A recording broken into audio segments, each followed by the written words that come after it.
నమస్తే. Welcome to our channel. ప్రస్తుతం మనతో సీనియర్ జర్నలిస్ట్ దాము బాలాజీ గారు ఉన్నారు. వారితో మాట్లాడదాం. సార్ నమస్తే సార్. నమస్తే. సార్ నిన్న కుషాయిగూడలో ఒక హృదయ విదారకరమైన సంఘటన జరిగింది. కట్టుకున్న భార్యని భర్త అంటే 7 నెలల గర్భిణి ఆవిడ. సో ఆవిడని తన్ని విపరీతంగా హింసించి చంపేశాడు. అంటే నిజంగా చూస్తే ఒక నరరూప హంతకుడు, క్రూర హంతకుడు అని పేరున్న ముద్రున్న వాళ్ళు కూడా ఇంత దారుణంగా అయితే హత్య చేయరు సార్. నిజంగా చూస్తేనే చాలా బాధ అనిపించింది. అది అందులో ఆశ్చర్యం ఏంటంటే ప్రేమించి పెళ్లి చేసుకున్నారట. అంత ప్రేమించి పెళ్లి చేసుకున్న భార్యని అతను అంత దారుణంగా, అది గర్భంతో ఉన్న భార్యని అంత దారుణంగా ఎలా చంపగలిగాడు? ఇంకొకటి, నిజంగా ఈ రోజుల్లో ప్రేమ వివాహాలు చాలా ఎక్కువగా జరుగుతున్నాయి. అసలు ప్రేమించుకునే అబ్బాయిలు కానీ అమ్మాయిలు కానీ దీని నుంచి ఏం నేర్చుకోవాలి సార్? ఈ మధ్యకాలంలో చూసిన ఘోరమైన సంఘటనలో ఇది ఒకటి. యాక్చువల్గా ఏంటంటే కుషాయిగూడలో నాగార్జున నగర్లో ఒక ఇంటి నుంచి దుర్వాసన వస్తూ ఉంటే చుట్టుపక్కల ఉన్న వాళ్ళు అక్కడ పోలీస్ స్టేషన్ కంప్లైంట్ చేశారు. అది మొన్న 18వ తేదీ జరిగింది ఇది. సో పోలీసులు వచ్చి కుషాయిగూడ సిఐ అంజయ్య ఆధ్వర్యంలో పోలీసులు వెళ్ళి ఆ ఇంటికి వెళ్ళి తలుపులు బద్దలు కొట్టి చూస్తే లోపల అత్యంత దారుణంగా ఒక 23 ఏళ్ళు వయసున్న 23, 24 ఏళ్ల వయసున్న ప్రెగ్నెంట్ ఉమెన్ గర్భం అంతా విచ్చిత్తైపోయి పిండం బయటకు వచ్చేసి శిశువు అతి దారుణమైన కండిషన్లో చనిపోయి ఉన్నింది. దాంతో వాళ్ళు ఇది ఎవరు ఏమని చూసినప్పుడు వీళ్ళ హస్బెండే చేస్తుంటాడు అనుకొని వాళ్ళు అతన్ని పట్టుకొని విచారించారు. విచారిస్తే డెలివరీ బాయ్గా పనిచేసిన సత్యనారాయణ అనే అబ్బాయి ఈ పని చేసినట్టుగా అర్థమవుతుంది. సో ఏంటి కేసు అనుకున్నప్పుడు ఈ అమ్మాయి పేరు ఠాగూర్ స్నేహ. ఈ అమ్మాయి కాఫ్రా గాంధీనగర్లో ఉండేది. ఈ అబ్బాయి పేరేమో అతిపాముల సత్యనారాయణ. వీడు కాచిగూడలో ఉండేవాడు. సో వీళ్ళిద్దరూ ఇన్స్టాగ్రామ్లో పరిచయం అయ్యి 2021లో పరిచయం అయ్యి లవ్ ఏర్పడింది. లవ్ ఏర్పడినాక 2022లో వీళ్ళు పెళ్లి చేసుకుందాం అనుకున్నారు. కాకపోతే ఆ అబ్బాయి వాళ్ళ పేరెంట్స్ ఒప్పుకోలేదు, అమ్మాయి వాళ్ళ పేరెంట్స్ ఒప్పుకున్నారు. సో ఆ అబ్బాయి పేరెంట్స్ని వ్యతిరేకించి పెళ్లి చేసుకొని వీళ్ళిద్దరూ కాపురం పెట్టారు. కాపురం పెట్టిన తర్వాత 23లో ఒక బాబు పుట్టాడు. ఈ అబ్బాయి ఏమో ఈ సత్యనారాయణ అనేవాడు అప్పటికి డెలివరీ బాయ్గా పనిచేస్తున్నాడు.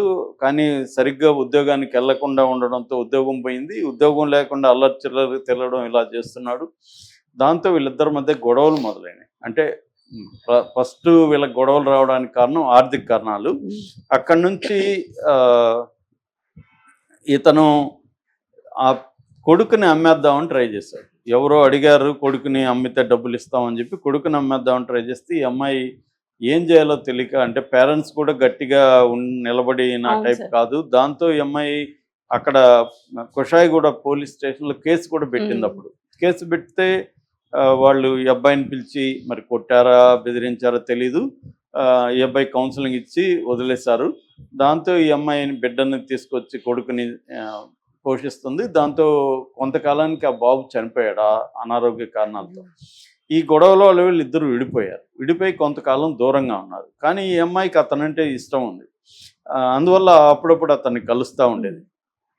ఆ తర్వాత మరి అమ్మాయి ప్రెజర్ చేసిందా ఇతను చేశాడే కానీ మళ్ళీ కలిసి ఒక దగ్గర ఉందామని డిసెంబర్ నుంచి ఇల్లు తీసుకొని ఉంటున్నారు. సో ఈ క్రమంలో ఏమైందంటే ఆ అబ్బాయికి ఈ అమ్మాయి మీద అనుమానం వచ్చింది.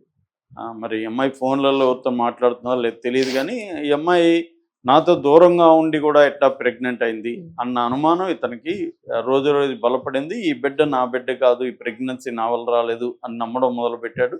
ఆల్రెడీ ఇతను మందు తాగుడికి, డ్రగ్స్కి ఇలా కూడా అలవాటు, గాంజాకి ఇలాంటి వాటికి కూడా అలవాటు అయినాడని చెప్తున్నారు. ఈ క్రమంలో అబ్బాయికి ఏంటంటే ఈ అమ్మాయి నాకు ద్రోహం చేసింది అన్న అభిప్రాయం ఏర్పడింది. ఈ పెళ్లి వల్ల కదా నా జీవితం నాశనం అయిపోయింది అన్న మూడ్లోకి వెళ్ళిపోయాడు అతను. దాంతో అమ్మాయి మీద తీవ్రమైన కక్ష పెంచుకున్నాడు. రాత్రులు నిద్రపట్టేది కాదు అబ్బాయికి. దాంతో మొన్న కూడా ఏం చేశాడంటే 16వ తేదీ రాత్రంతా నిద్ర రాకుండా ఉన్నాడు. ఈ అమ్మాయి ఏమో మామూలుగా ఎవరైనా కూడా తన భర్తతో ఉంటే ప్రశాంతంగా నిద్రపోతారు కదా స్త్రీలు, అలాగా నిద్రపోతుంది.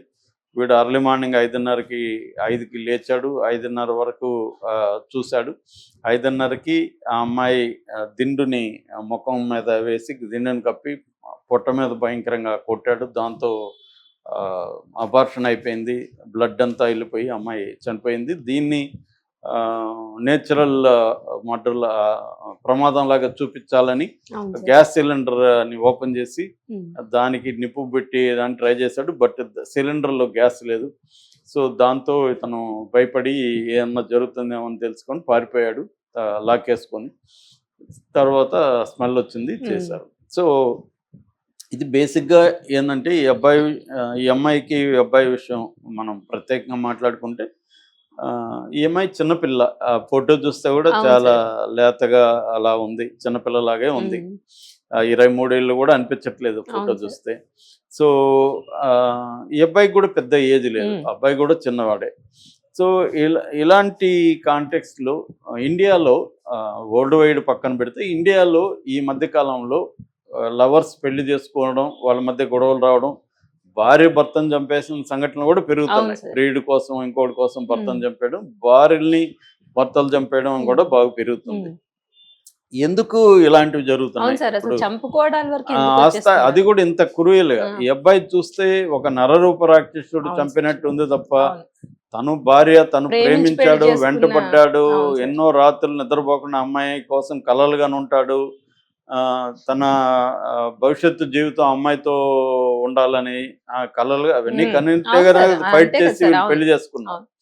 అలాంటి స్థాయి నుంచి ఒక అత్యంత దారుణంగా అమ్మాయి ప్రెగ్నెంట్ అని కూడా చూడకుండా ఆ స్థాయికి ఎందుకు వెళ్ళాడు అనేది ఇవాళ అందరినీ వేధిస్తున్న ప్రశ్న. దీనికి అంటే ఇది ఫస్ట్ టైం కాదు, ఇలాంటివి మనకి మధ్యకాలంలో ఇది మనకి ఫస్ట్ టైంగా కనిపిస్తుంది. కానీ చాలా ఇంతకంటే క్రూయల్గా కూడా ముక్కలు చేసి కూడా ఫ్రిడ్జ్ల్లో పెట్టి ఇలాగా చేస్తున్నారు. అంటే దీనికి కారణాలు కానీ మనం అన్వేషిస్తే సైకాలజిస్టులు దీని మీద ఎప్పటి నుంచో రీసెర్చ్లు జరుగుతున్నాయి. ప్రధానంగా చెప్పేది ఏంటంటే ఇట్లాంటి పెళ్ళిళ్ళలో ఎక్స్పెక్టేషన్కి రియాలిటీకి ఉన్న గ్యాప్. అంటే ఒక రొమాంటిసైజేషన్లో లవ్ చేస్తారు. నా దృష్టిలో అయితే లవ్ అనేది ఇల్యూజన్ బేసిక్గా. సరే పక్కన పెడితే వాళ్ళు అనుకునే లవ్ కూడా ఒక రొమాంటిసైజేషన్ ఉంటుంది. అవతల వాళ్ళని ఊహించుకుంటారు. సో అందుకే మేము చాలాసార్లు అంటాం వీళ్ళిద్దరికి పెళ్లి చేస్తే తెక్క కుదురుతున్నాయి. ఎందుకంటే ప్రేమించేటప్పుడు రొమాంటిక్ ఉంటుంది, పెళ్లి చేసుకున్నప్పుడు 4 రోజుల తర్వాత వాళ్ళకి ఏం కావాలి, ఇంట్లో ఫుడ్ కావాలి, అవసరాలు కావాలి, గూడు కూడా గుడ్డ మినిమం అవసరాలు. దాని తర్వాత అంటే 3 రకాల అవసరాలు ఉంటాయి మనిషికి. ఒకటి లివింగ్ నీడ్స్ అంటారు. లివింగ్ నీడ్స్ అంటే కూడు కూడా బేసిక్. లివింగ్ నీడ్స్ ఫుల్ఫిల్ చేయడానికి లైవ్లీహుడ్ నీడ్స్ అంటే ఉద్యోగము, పనో ఇంకోటో చేసి సంపాదించాలి. 3వది లైఫ్ స్టైల్ నీడ్స్. ఈ 3 రకాల నీడ్స్ ప్రతి మనిషికి ఉంటాయి. అన్నిటికంటే ఇంపార్టెంట్ లివింగ్ నీడ్స్, కూడు గుడ్డ. ఇక్కడ గొడవలు మొదలవుతాయి. ఆ అమ్మాయి ఏమో ఎంత ప్రేమను భోంచేయలే